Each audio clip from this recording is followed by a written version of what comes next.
Good morning. Thanks for joining me at Coffee with Kory. You'll notice I don't have a business suit on today, but I do have the next best thing. I've got an Experience t-shirt rocking the Experience logo mark on it. And, I figured as long as we were in Florida, that was probably a pretty good choice of attire for the weather that we're having down here. So you'll notice that there's the palm trees in the background. We're definitely not at Tavern 88. And this has been a week of just relaxation with Jossie and Cassidy and Pierce.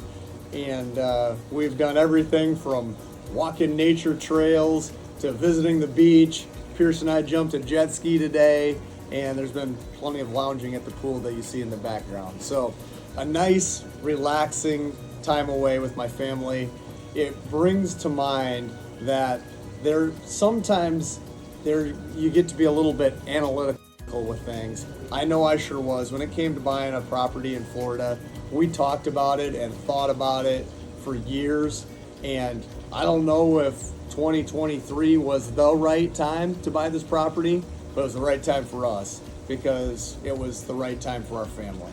And I am thrilled to be here. It's a great place to get away and just unwind and unplug a little bit. So I hope you don't mind me recording this episode here. It's going to be a little bit different, but it does bring to mind what Heidi had sent to me last week about property values.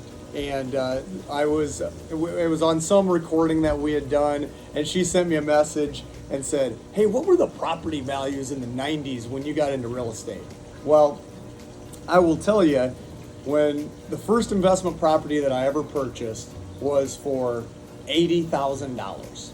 And it was 3-bedroom, 2-bath, attached single garage. I believe it was probably built in the 50s on the east side of Sioux Falls, really well maintained.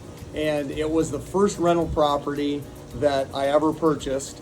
Pin that one for a minute because I'll come back to it. I sold a very similar property in the same neighborhood last week for $265,000.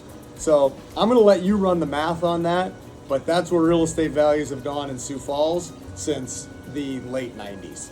So back to the first investment property that I ever purchased. A lot of you guys already know this story, but it's how I got into real estate in the first place.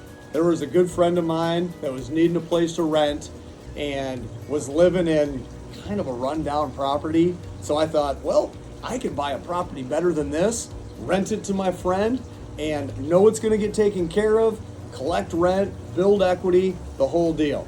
So I did so, and all of those things actually turned out to be true. Plus, I got a wife out of the deal. Yep, my first tenant was Jossie Davis, and obviously things turned out pretty well for me on that whole deal. So I couldn't wait to tell you guys that story. When Heidi cracked the door open by asking about real estate values in the 90s, I figured I'm running right through that and telling you guys that story.